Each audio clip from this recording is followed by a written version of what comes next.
No, Hey, Margaret. George, I just want to tell you, Yeah. I wore the heels, even though you can't see them.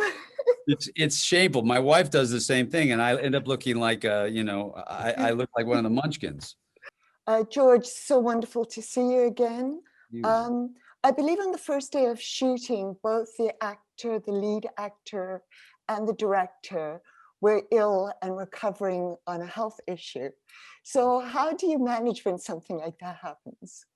Well, I mean, it was tricky because I'd gone, walked into the emergency room and spent a couple of days there in England, actually, in the emergency room.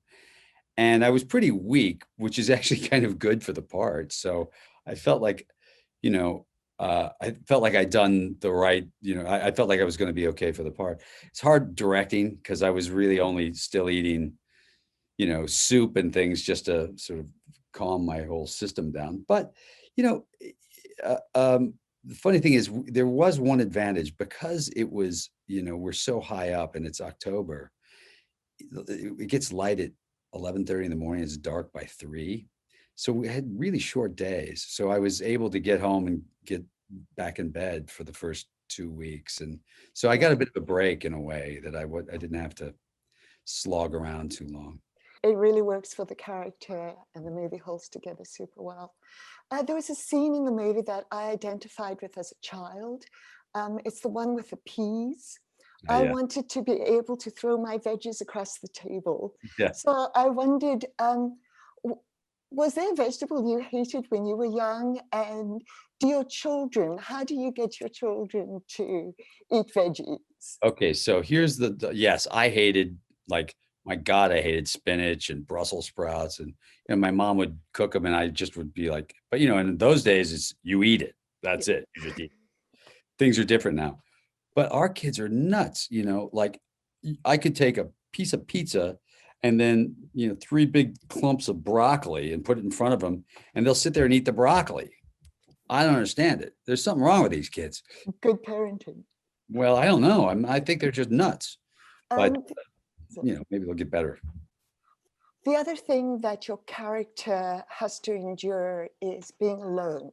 Mm. And I've realized I thought I liked to be alone until lockdown. So, Right. how good are you at being alone? Do you need it? I think we all need a little alone time. Um, yes, you need it. You need to be, particularly when you have, twins. You need a little time where you can reprogram.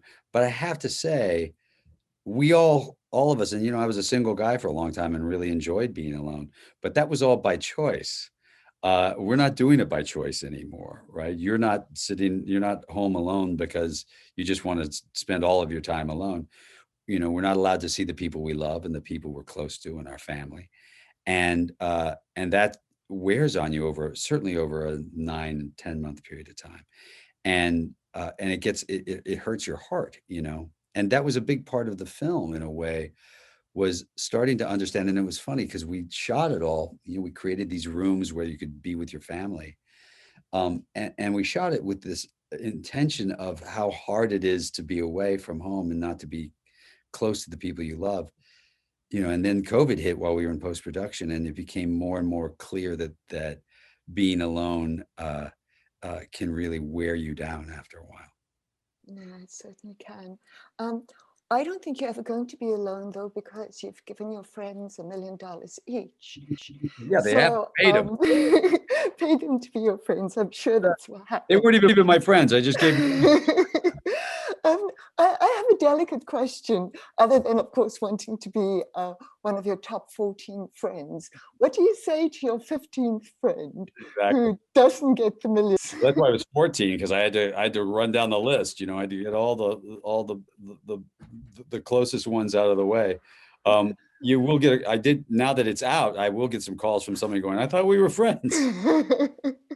But that was all that was I was making out my will, and I wasn't dating anyone. I didn't have anybody in my life at all. And, I thought, well, I'm going to leave all these guys who've taken such good care of me over the years. I'm going to leave them this. So why not do it now as opposed to when we're all in diapers. And then a year later to the date, Amal and I got married. So there's some good karma. All right, what you give out to the world comes back. Yeah, Thank you so much. This movie really touched me during this time. good. I'm really happy. And stay safe. We're almost there. You Yes, know, I'm hanging in there. couple Thank you, you months, too. couple more months, and we're all going to be in the same room having a drink. I look forward to it. Thank you, Me too. George. Okay.